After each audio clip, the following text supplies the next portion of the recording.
কলাক্ষেত্ৰত ৰাজ্য চৰকাৰৰ বৃক্ষ বন্ধু উদ্বোধনী অনুষ্ঠান শ্ৰী শ্ৰী দামোদৰদেৱ আন্তৰ্জাতিক প্ৰেক্ষাগৃহত এই অনুষ্ঠান উপস্থিত মন্ত্ৰী জয়ন্ত মল্ল বৰুৱা শিক্ষামন্ত্ৰী ডঃ ৰণোজ পেগু সমগ্ৰ ৰাজ্যজুৰি 1,50,00,000তকৈও অধিক গছপুলি ৰোপণৰ লক্ষ্য এই অভিযানত অংশগ্ৰহণ কৰিব 20 লাখৰো অধিক ছাত্ৰ-ছাত্ৰীয়ে ষষ্ঠ আৰু ইয়াৰ ওপৰৰ ছাত্ৰ-ছাত্ৰীয়ে অংশগ্ৰহণ কৰিব গছপুলি ৰোপণ অভিযানত আজিৰে পৰা 4 দিনীয়া কাৰ্যসূচীৰে সমগ্ৰ ৰাজ্যত হ'ব এই গছপুলি ৰোপণ অভিযান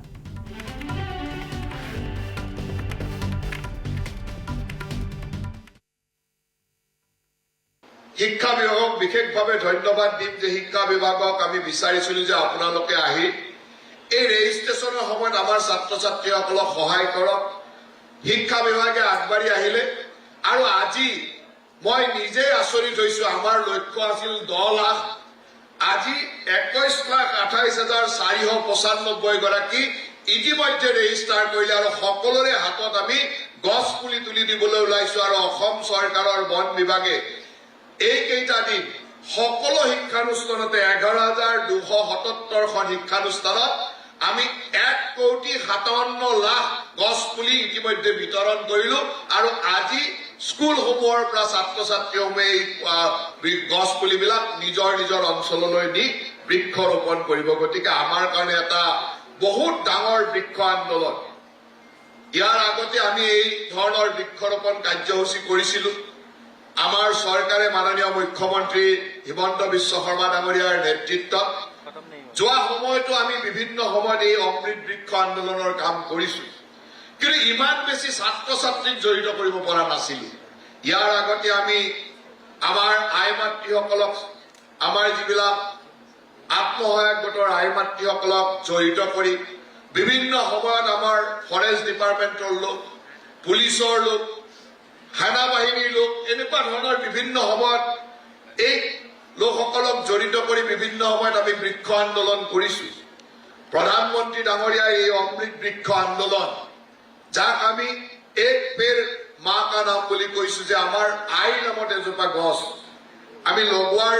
যি যাত্ৰা এই যাত্ৰা আমি চলাই আছো কিন্তু এই যাত্ৰাত এইবাৰ আমি অসমৰ নতুন প্ৰজন্ম ছাত্ৰ-ছাত্ৰীসকলক জড়িত কৰিব বিচাৰিছো যি নতুন প্ৰজন্মক আমি বৃক্ষ আন্দোলনৰ লগত জড়িত কৰি গছৰ প্ৰতি এই নতুন প্ৰজন্মৰ মৰম গছ ডাঙৰ কৰা গছ সুন্দৰভাৱে ডাঙৰ কৰা বৰষুণ কিছুদিন আগত ইউৰোপৰ পৰা খবৰ আহিছিল যে তাত এটা এনেকুৱা হিট ৱেভ আহিছে যিটো হিট ৱেভত ৰাস্তাত ৰৈ থকা গাড়ীৰ টায়াৰ চকা গলি গৈছে আৰু চকা গলি যোৱা তাৰ ভিডিঅ' সামাজিক মাধ্যমত ভাইৰেল হৈছে আজি এটা নতুন বাতৰি আহি আছে যে ইউৰোপত আৰু এটা হিট ৱেভ আহি আছে হিট ৱেভ মানে প্ৰচণ্ড গৰমৰ এটা ফেজ এইকেইদিন বতৰ বিজ্ঞানৰ লগত যিসকল আমি জড়িত কথা এটা চলি আছে যে এইবিলাক এল নিনোৰ কাৰণে হৈছে এতিয়া এল নিনো কি আমি স্কুলত যেতিয়া আছিলো তেতিয়া আমি জলবায়ু সম্পৰ্কে সামান্য পঢ়োতে মানে সামুদ্ৰিক বতাহ স্থলবায়ু জলবায়ুৰ কথা আমি পঢ়িছিলো যে সাগৰ মহাসাগৰৰ তাতেই আমাৰ পৃথিৱীৰ বতৰ তাৰ উত্তাপৰ কাৰণে তাৰ পৰাই বতৰ নিয়ন্ত্ৰণ হয় আৰু এল নিনো প্ৰশান্ত মহাসাগৰৰ ওপৰত হোৱা এটা সামুদ্ৰিক পৰিঘটনা যিটো পৰিঘটনাই আজি ইউৰোপক এটা হিট ৱেভৰ মাজলৈ লৈ গৈছে আৰু যিটো অকল্পনীয় যিটো অভূতপূৰ্ব আগতে কেতিয়াও হোৱা নাছিল এই যিটো সামুদ্ৰিক বতাহ এতিয়া আমাৰ ইয়াত বানপানী হল এনেকুৱা বানপানী যিটো আমি যোৱা 100 বছৰত দেখা নাই যোৱা 100 বছৰত শিৱসাগৰৰ মানুহে কৈছে যে কেতিয়াও এনেকুৱা বানপানী আমি দেখা নাই কিয় হল এই বানপানী ইয়াত আমি কোনোবা মিডিয়াত কিবা কথা ওলাইছে কিন্তু বিজ্ঞানীসকলেও বেলেগ কথা কৈছে যে প্ৰশান্ত মহাসাগৰত এল নিনো যি পৰিঘটনা তেনেকুৱা এক পৰিঘটনা ভাৰত মহাসাগৰতো আছে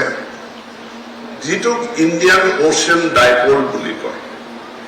আৰু তাৰ প্ৰভাৱ আমাৰ ইয়াত পৰিছে। অৰ্থাৎ জলবায়ুৰ পৰিৱৰ্তন গোটেই পৃথিৱীৰ জুৰি এটা ডাঙৰ পৰিঘটনা, যিটোৱে আমাৰ জীৱন আৰু জীৱিকা দুয়োটাকে, জীৱন জীৱিকাক প্ৰভাৱিত কৰিছে।